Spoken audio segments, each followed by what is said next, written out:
गढ़चिरौली जिले के धानोरा तहसील के जपतलाई स्थित आश्रमशाला के छात्रावास में देर रात सांप घुसने से सर्पदंश की दर्दनाक घटना सामने आई है। हादसे में 3 नाबालिग आदिवासी छात्राओं की मौत हो गई, जबकि 3 अन्य छात्राओं का उपचार जारी है। इनमें से एक छात्रा की हालत गंभीर बताई जा रही है। जानकारी के अनुसार घटना रात करीब 2 बजे की बताई जा रही है।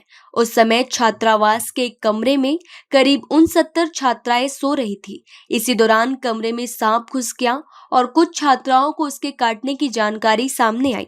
घटना के बाद छात्रावास में अफरा तफरी मच गई। सर्पदंश से प्रभावित छात्राओं को तत्काल धानोरा के स्वास्थ्य केंद्र में उपचार के लिए ले जाया गया। उपचार के दौरान 2 छात्राओं की मौत हो गई। वहीं गंभीर रूप से घायल एक छात्रा को बेहतर उपचार के लिए गढ़चिरौली जिला अस्पताल रेफर किया गया, जहां उपचार के दौरान उसकी भी मौत हो गई। इस हादसे में अब तक 3 छात्राओं की जान जा चुकी है। वहीं अन्य 3 छात्राओं का इलाज जारी है। दीपिका मडावी नामक छात्रा की हालत गंभीर बताई जा रही है।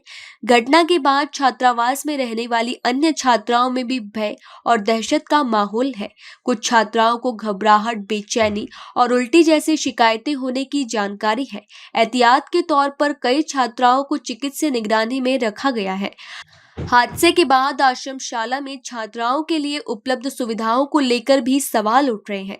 दावा किया जा रहा है कि छात्रावास में रहने वाली करीब 69 छात्राओं के लिए पर्याप्त बेड की व्यवस्था नहीं थी। बताया जा रहा है कि छात्राओं को जमीन पर गद्दे बिछाकर सोना पड़ता था और एक गद्दे पर 2 छात्राओं के सोने की व्यवस्था थी। इस दावे के बाद छात्राओं की सुरक्षा और आवासीय व्यवस्था को लेकर सवाल खड़े हो रहे हैं।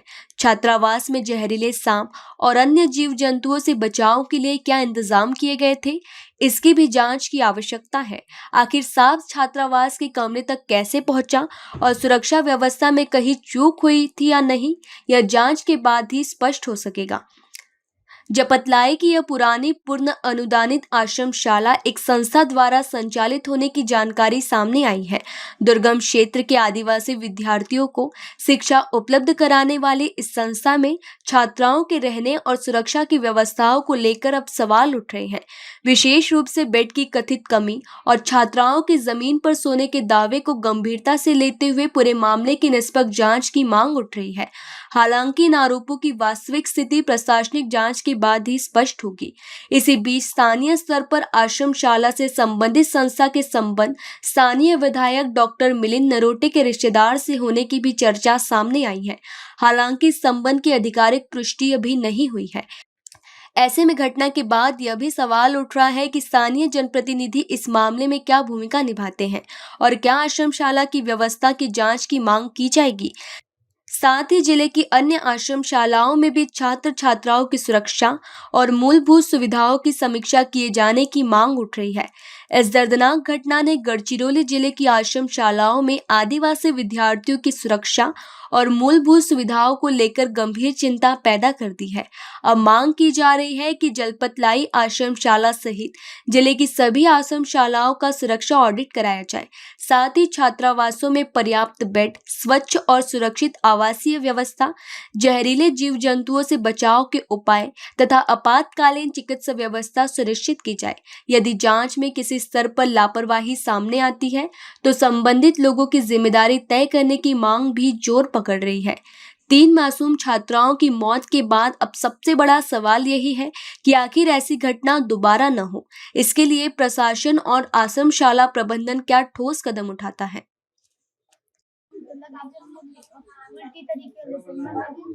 अजून बाकी मुलींची काही तब्येत वगैरे खराब झाली होती का? अच्छा, तर किती वाजता झाली घटना? तर तेव्हा शाळेमध्ये होते का चौकीदार वगैरे? कोणाच्या लक्षात आला मग असं झालं?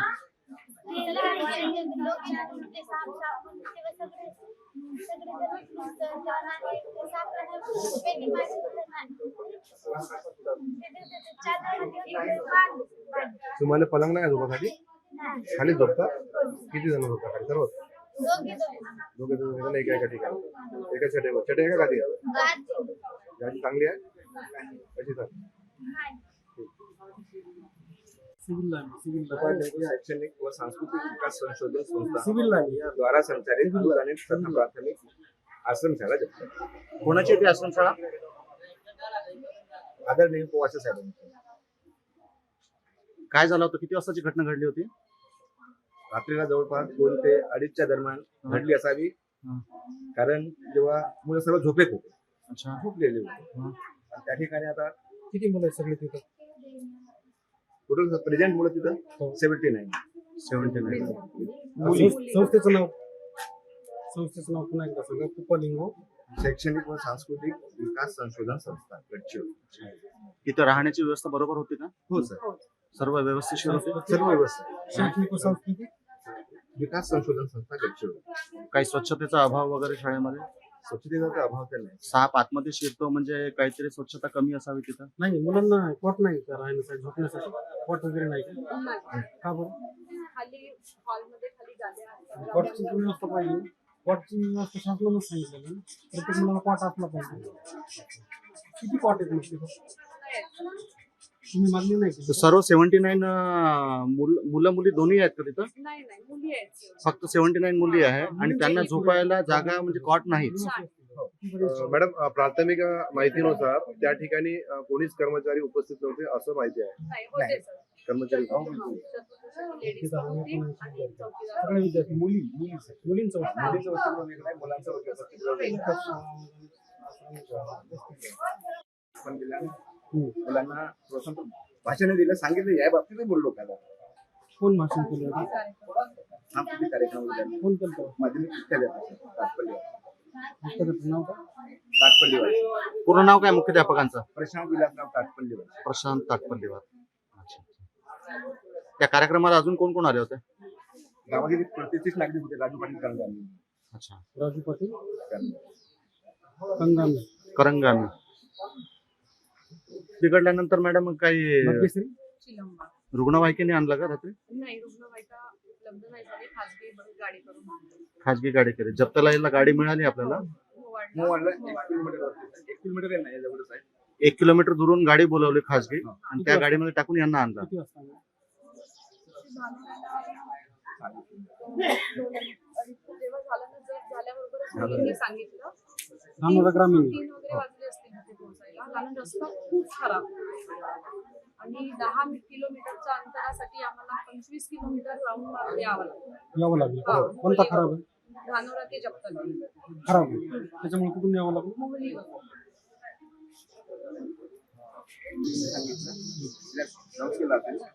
त्या मुलीने सांगितलं साप म्हणून ओरडली होती. तर पुढे तो पुन्हा त्याचमुळे ते कळलंच नाही कोणाला. मग आता जी गंभीर आहे ती काय नाव? समृद्धी नाही त्यामुळे समृद्धी गंभीर आहे. मरण पावलेल्या मुलींची नावं काय आहे? काय? सुष्मिता मंडल, हा. वर्ग 8वा.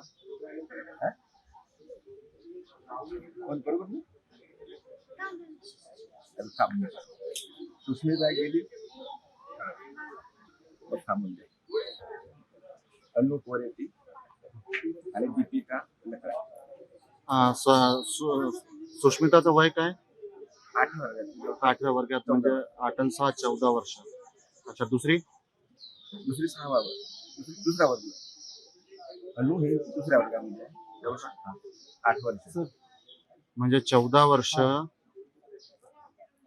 12 वर्ष आणि 8 वर्ष अशी वय आहेत. म्हणजे तीनही अल्पवयीन आहेत. किती लोकांना जाऊ?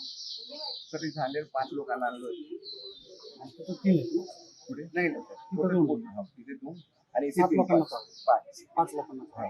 5 लोकांना जाऊ. 5 पैकी 3 मरण पावल्यात आणि 2 ऍडमिट कुठे आहेत? तिथे करतो. दोन्ही इथेच आहेत. त्यांची प्रकृती कशी आहे? एक त्या मुलीची प्रकृती ठीक आहे. एक गंभीर आहे. एक गंभीर म्हणता येणार नाही पण आहे. दिनांक 10/8/2026 ला अंदाजे 5-5:30च्या दरम्यान RH धानोऱ्यावरनं 3 मुली आणि 15 मुली अत्यवस्थ परिस्थितीत आणल्या गेल्या. एका मुलीला अति गंभीर असल्यामुळे तिला व्हेंटिलेटरवर घेण्यात आले लगेच आणि दुसरी जी आहे तिच्यावर पण ट्रीटमेंट सुरू केलेलं आहे. लक्षणानुसार आपण त्यांना सर्पदंशाचं शक्यता एक जाणवत आहे. त्याच्यानुसार ट्रीटमेंट सुरू केलेलं आहे. अजून एक मुलगी पण भरती आहे. असं 3 भरती केलेले आहेत आणि 15 जणींना ऑब्झर्वेशनसाठी ठेवण्यात आलेलं आहे. एकूण यावर काय कशा पद्धतीने आपण पाहत आहात कशा बाकी मुलींना लक्षणं तशी बाकी दिसत नाहीये, त्या धास्तावलेल्याच वाटत आहेत. बाकी त्यांना उलटी किंवा जुलाब असं काही झालेलं नाहीये आणि हे अचानक झालंय त्याच्यामुळे सर्पदंशाची शक्यता ही थोडी जास्त वाटते आहे. त्यानुसार उपचार सुरू केलेला आहे. सध्या क्रिटिकल किती आहेत? एक मुलगी अत्यावस्था आहे, ती खूप क्रिटिकल आहे आणि तिला व्हेंटिलेटर ठेवण्यात आले. दुसरी एक आणखी ती पण एक गंभीर आहे, पण ती रिलेटिव्हली स्टेबल आहे. अजून एक मुलगी पण ऑब्झर्वेशनसाठी भरती करण्यात आलेली आहे. तर टोटल 20 जणी भरती आहे सध्या.